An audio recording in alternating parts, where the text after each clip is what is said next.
Agarda sizlar lesnik bo'lsanglar, bu narsalarni bilishinglar kerak. Bu videoda sizlar bilan vaziyatga qarab qanaqa qilib to'g'ri pik qilish, to'g'ri pozitsiyada farm qilish, Bafilarga hujum qilganda nima qilish kerak, qanday qilib o'yindagi eng muhim obyektlarga to'g'ri o'ynash, smite bosayotganda maksimalli xato qilmasdan smite bosish, o'yin davomida qiladigan deyarli har bitta xatoni ko'rib chiqasiz. Birinchi navbatda bo'ladigan bo'lsa, sizlar lesniklarni turlarini tushunib olishinglar kerak. Hozir sizlar bilan draft qilish haqida gaplashamiz. Lesniklar asosan ikkita turga bo'linadi. Agarda sizlarning komandada ikkita tank giroy bo'lmaydigan bo'lsa, tank lesnik olinglar. Misol uchun biladigan bo'lsa, Fredri, Barts, Baxi, Uranus yoki Akai. Agarda sizlarning komandada allaqachon tanklar yetarli bo'lsa, shunchaki uron beradigan lesniklar olinglar. Bularga misol qilib Ubitsa yoki Bayeslarni aytsak bo'ladi. Xo'p, bularning qaysi biri yaxshiroq? Sizlarda bu narsadan sizlar unaqa ko'p xavotir olishinglar shart emas. Ubitsa yoki Bayeslarni komandangizda olingan giroylardan qarab olsanglar bo'ladi. Agarda sizlarning komandangizlar ham sizlarsiz urushib turadigan giroylar olsa, sizlar shunchaki Nolan, Joy yoki Lancelotni pik qilinglar. Agarda sizlarning komanda yetarlicha front giroy oladigan bo'lsa, sizlar Ling, Fanni yoki Liamort olinglar. Agarda sizlarning komanda tupoyga o'xshab epikcha pik qiladigan bo'lsa, shunaqa tupoycha vaziyatga tushib qolib nima qilishni bilmasanglar, Joy, Givnevra yoki Xborg pik qilinglar. Endi sizlar draftda to'g'ri qilishni o'rgandinglar. Endi nachalarni o'rganish kerak. Nachalarda o'zingizlarni himoya qilishinglar kerak. Sizlar birinchi navbatda smite to'g'ri tanladinglarmi yo'qmi bilishinglar kerak. U narsani bilish uchun biroz orqaroqga qaytamiz. Smite'lar o'zi bor yo'g'i 3 ta dona. Qizil, ko'k va siyoh rang. Agarda sizlarga qo'shimcha mobilность yoki dushmanni sekinlashtirish kerak bo'lsa, shunchaki ko'k smite olinglar. Agarda sizlarning giroy tez bo'ladigan bo'lsa va birga birda kuchli bo'ladigan bo'lsa, sizlar bu vaziyatda qizil smite olishinglar to'g'ri qaror bo'ladi. Agarda sizlar olgan lesnik tank bo'ladigan bo'lsa, shunchaki siyoh rangini olinglar. Endi esa sizlar tanlashinglar kerak bo'ladi. Qanaqa tanlov deydigan bo'lsanglar, lesinglarni ko'k tomondan boshlashmi yoki qizil tomondan boshlash. Sizlar har doim Bafilarni gold lane tomondan olishni boshlab, XP tomonga rotatsiya qilishinglar kerak. Agarda sizlarda gold lane tepada joylashgan bo'lsa, shunaqa qilinglar. Agarda joyi almashgan bo'lsa, XP bilan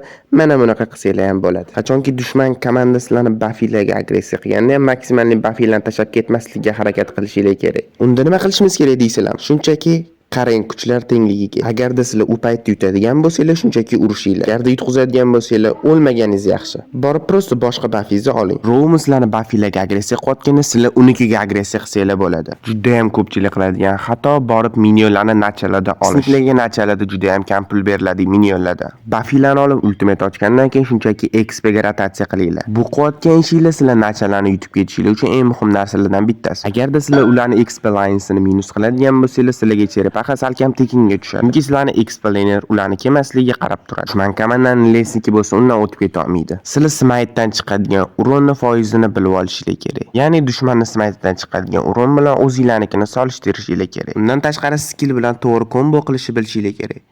Misol uchun Liamort birinchi skill va smite'da bosishinglar kerak. Hellcrit'da bo'ladigan bo'lsa, ikkinchi skill va smite'da. Agar Balmontda bo'ladigan bo'lsanglar, ultimate va smite'da bosishinglar kerak. Bu narsa juda ham oddiy. Hozir sizlar bilan Liamort va Baxi'ni smite qilish ko'rib chiqamiz. Bu narsa aniq Liamortning uroni Baxi'nikidan ko'ra kattaroq. Bunaqa vaziyatda smite'da kimga uchishi 100% ma'lum. Agarda sizlar Liamortda bo'ladigan bo'lsanglar, toshbaqaga e'tiboringlarni qaratishinglar kerak. Sizlarning komandangizlar himoya qilib turganida. Agarda sizlar Baxi'da bo'ladigan bo'lsanglar, bu narsani qilishga ancha qiynalasizlar. Chunki Liamort sizlardan bemalol osonlikcha smite'da olib ketadi. Mana shunaqa narsa bo'lmasligi uchun birinchi bo'lib team fight qilib olinglar. Undan keyin bemalol qo'rqmasdan toshbaqa olsanglar bo'ladi. Tushunishinglar kerak bo'lgan oddiy narsa bor. Agarda sizlar smite yutadigan bo'lsanglar, toshbaqaga e'tiboringlarni qaratinglar. Agarda smite yutqizadigan bo'lsanglar, fightga e'tibor qaratinglar. Agarda sizlar fightda ham smite'da ham yutolmaydigan bo'lsanglar, nima qilishinglar kerak? Misol uchun Ling bilan Baxi. Nachalada Ling Baxi'ni hech qanaqasiga yuta olmaydi. Fightda ham, smite'da ham. Unaqa vaziyatda sizlar prosta dushmanning buffiga borib, dushmanning buffini chopganinglar ancha yaxshiroq. Cherepahani skip qilib, o'lib ketgandan yoki tekinga toshbaqa bergandan bu ancha yaxshiroq. Undan tashqari ularni ADK'siga borib, ADK'sini minus qilsanglar ham bo'ladi. Agar hamma normalni o'ynasa, 5-minutda taxminan lesniklar bir xil farmda bo'ladi va 5-minutdan keyin hamma narsa o'zgaradi. O'sha farmlar boshqacha bo'lishi boshlaydi. Agarda sizlar uron beradigan giroyda bo'lsanglar, sizlar buff tozalashinglar ancha tezroq bo'ladi.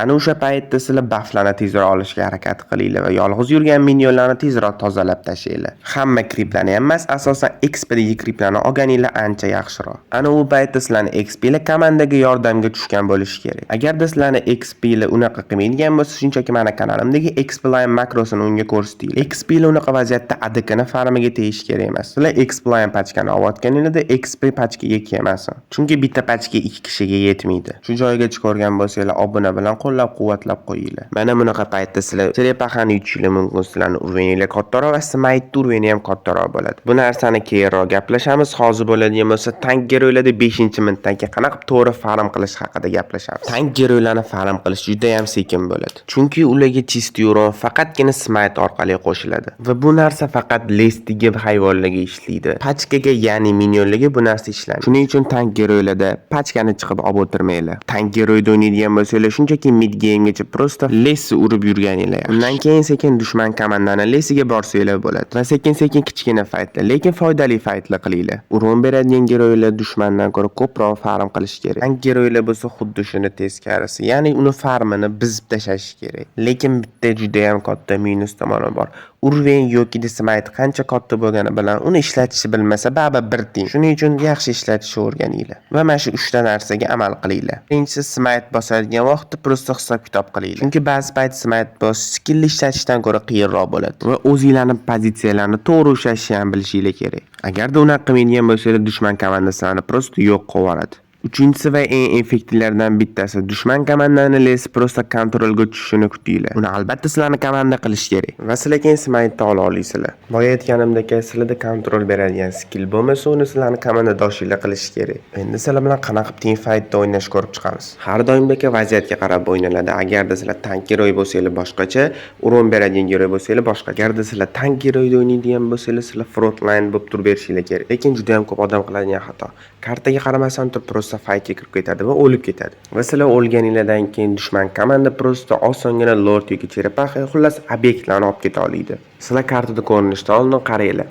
Sizlarning komanda normalniy pozitsiyadami fight qilish uchun sizlarning asosiy vazifanglar fightda ADK bilan magni himoya qilish va iloji boricha o'zingizlarni kontrol beradigan skilllarni ularni ADKsiga olib qo'yishga harakat qilinglar va ADKsini qulog'ini kesib olinglar. Bu urun beradigan lesklarning vazifasidan juda katta farq qiladi. Har doim fightga eng oxirgi bo'lib qo'shiling, har doim kartada eng oxirgi bo'lib ko'rining va asosan push qilib yuring. Chunki eng oddiy kontrol bilan ham sizlar minus bo'lib ketishinglar mumkin. Sizlarning asosiy vazifanglar prosta komandani kutish. Sizlar ular tomonga to'g'ridan-to'g'ri bormasdan orqadan aylanib o'tinglar. O'zingizlardan o'zingizlar kirib turmanglar. Oldin komandanglardagi tank borib ularga kontrol berishini kutinglar va keyin ularni ADKsi bilan magini yo'q qilib yuboringlar. Ya'ni o'ldiringlar. Bu narsalarning hammasi sekin-sekin mid gamegacha boradi va mid gamedan keyin qanaqa o'ynash kerak? Late game'da sizlarning vazifanglar juda ham boshqa bo'ladi. Agarda sizlar tank lesning bo'ladigan bo'lsangiz, komandadagi asosiysi bo'lmaysizlar. Ikkinchi darajali tank bo'lasizlar. Chunki siz jamoada obyektlarga o'ynaydigan yagona odamsiz. Komandangiz urushga tayyor bo'lgandan keyin kartada o'zingizni ko'rsating. Eng katta xatolardan bittasi lordda ancha uzoqda liniyani push qilish. Bunaqa paytda sizlarning dushmaninglar aqlliroq odam bo'lsa tez lordda uradi va sizlar yetib borishga ulgurmaysizlar. Dushmanlarga esa bu tekin lord bo'ladi. Lekin sizlar ubitselisnik bo'ladigan bo'lsangiz, sizlar liniyani push qilgani borishinglar kerak. Va qaytganingizdan keyin hech qachon kartada o'zingizlarni birinchi bo'lib ko'rsatib qo'ymanglar. Dushman sizlarga bitta kontrol beradi va prosta sizlar team fightda yo'q bo'lasizlar. O'zingizlarning pozitsiyani dushman komandani kontrol beradigan geroylardan uzoqroq ushlaylar va har doim fightga tayyor turinglar. Chunki lord o'yinni late'da yutishi eng muhim kaliti. Uni qanaqa to'g'ri olishi va uni qanaqa to'g'ri o'ynatishni sizlar bilishinglar kerak. Agarda ikkita komandada ham lord chiqadigan paytda hamma o'yinchilar full bo'ladigan bo'lsa, olish foizi 50-50 bo'ladi. Mana shuning uchun ham pro playerlar asosan lorddan oldin umuman urushmaydi. Agarda sizlarning komandada smite yo'q bo'ladigan bo'lsa, bu narsa 70 ga 30 bo'lib qoladi. Birinchisi, lorddan nariyoqda turgan minionlarni push qilib, keyin siz komandaga team fight uchun yetib boringlar. Dushman komandani les ko'rinmasa, lord tezroq olinglar. Pozitsiya ham juda ham muhim. Lordda yon tomonda turib qolmanglar. Fightda to'g'ri pozitsiya egallash uchun o'rtadagi daryoda turinglar. Qachonki dushman komanda ko'ringunicha. Bunaqa pozitsiya lordda olish uchun emas, dushman komandani qo'rqitish uchun. Sizlar dushman komandani bazaga qaytarayotgan paytda sizlarning minionlar push qiladi. Sizlarning minionlar kartada ko'ringandan keyin sizlar yana dakansa lordga hujum qilsanglar bo'ladi. Chunki ulardan bittasi ba'zan def qilish uchun qaytishga to'g'ri keladi. O'sha paytda ular 4 ga 5 bo'lib qoladi. Agarda sizlar o'zingizlarning komandanglar bilan ularning bittasi ketgan paytda to'g'ri vaqtda fightga kirib turib, ularni azgina qo'rqitib, keyin orqaga qaytib oladigan bo'lsanglar, ularning pozitsiyasini prosta biz tashlaysizlar. Bu videoda les macros haqida gaplashdik. Lekin shu bilan bo'ldi degan emas. Sizlarni poddershkalar bo'lsa, biz har bitta line uchun makro game chiqaramiz. Videoni avtori Monkey Play MLPB tarjima qilgan Xdays. Aytgancha meni YouTube kanalimda Xplay makros uchun ham video chiqqan. Ko'rib qo'yinglar, afsuslanmaysizlar.